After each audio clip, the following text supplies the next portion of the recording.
Tengo aquí conmigo en el estudio al abogado, periodista y analista latinoamericano José Venegas. Siempre viene a hablar, a analizar temas de América Latina. Hoy viene a presentarnos su libro. Aquí lo tienen y nada, me vas a contar rápidamente. Ahí lo tienen, 10 ideas falsas que favorecen al despotismo. Eso surge de una conferencia. Surge de una conferencia. A mí lo que me preocupa es ver que se asocie muy rápidamente las últimas manifestaciones de una dictadura, que es el uso de la violencia y la represión sobre la población, con un proceso que ocurre antes, porque esto es el final. Lo que estamos viendo en Venezuela, por ejemplo, ahora, es el final de un proceso despótico o dictatorial, y primero estas sociedades, antes de caer en esto, antes de que se descubra la dictadura con su máxima violencia, existen una cantidad de ideas que las sociedades han aceptado, sobre todo las sociedades latinoamericanas, que están en todos lados. Se ve más en Latinoamérica eso. Más en Latinoamérica, y están esperando, pero muy diseminadas, ¿no?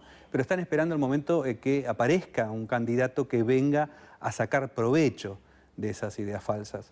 Aquí tienes dos frases. Sí. El libro de verdad se lo recomiendo. Yo no lo he leído totalmente, pero le he echado un vistazo y me parece muy interesante y te prometo leerlo. Gracias. A fondo, a conciencia. Hay unas frases que anoté aquí porque me parecieron, sobre todo con el tema de Venezuela. Hay una que dice, si hay motivos para deshacerse de una tiranía impuesta, vamos a poner Cuba, muchos más hay para deshacerse de una tiranía que ha sido electa. Absolutamente. Absolutamente encaja perfecto en el caso de Venezuela. Y dice, no hay peor tiranía que la que se ejerce a la sombra de las leyes y bajo el calor de la justicia. Es una frase de Montesquieu, ¿no? Sí, lo oí al principio. Sí. Y es esto, ¿no? La democracia es el título más endeble que tiene un gobierno, no es el más fuerte, es el más endeble. Pero si nosotros pensamos que la urna convierte al que sale de la urna en un rey, estamos desvirtuando absolutamente su sentido. Entonces, lo que digo es, si me llegaran a convencer de esta enorme falsedad, de que la democracia entroniza a un rey que puede ejercer toda su arbitrariedad, el día que me demuestren eso, entonces voy a decir que contra lo que hay que luchar es contra la democracia. Claro. Ese es el punto. De esas 10 ideas, ¿cuáles serían las que te gustaría mencionar para hacer un poco más de énfasis? El problema de la creencia en la igualdad, esto está muy metido en el pensamiento económico latinoamericano. Latinoamérica no tiene problemas de igualdad, tiene problemas de justicia. Hay una cantidad de pobreza que se debe justamente a la intervención estatal, al encarecimiento del mundo empresario.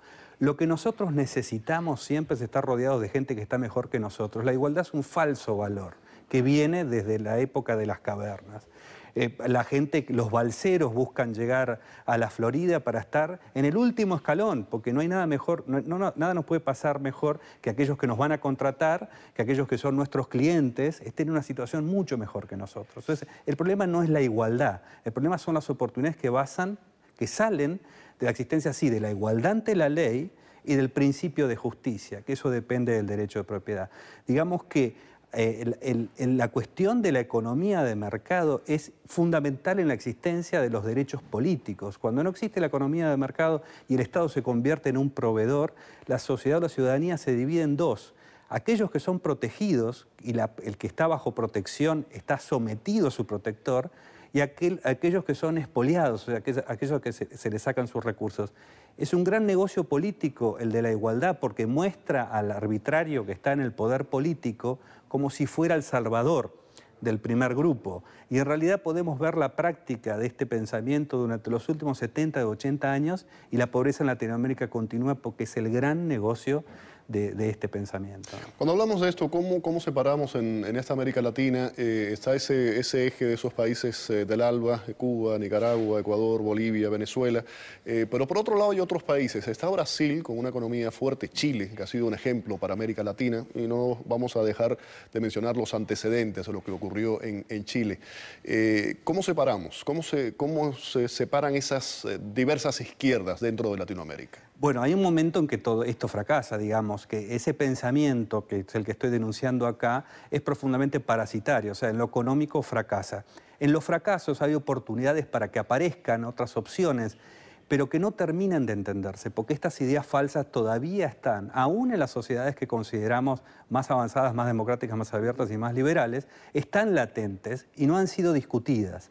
La idea falsa, por ejemplo, de la lucha de clases, que es la gran idea falsa del siglo XX, que es una gran mentira, no existe esta explotación. Viene de los movimientos socialistas. Eso viene sí. del socialismo marxista, ¿no? Claro. Esa es una idea absolutamente falsa que lleva a pensar que la política es la que va a salvar a la gente de la pobreza y la política es la que entierra a la gente en la pobreza. José, un placer tenerte, muy interesante. Ahí lo tienen nuevamente, 10 ideas falsas que favorecen al despotismo del periodista José Venegas. Léalo, se lo recomiendo. Muchísimas gracias. Gracias, Félix. Vamos a la pausa, volvemos.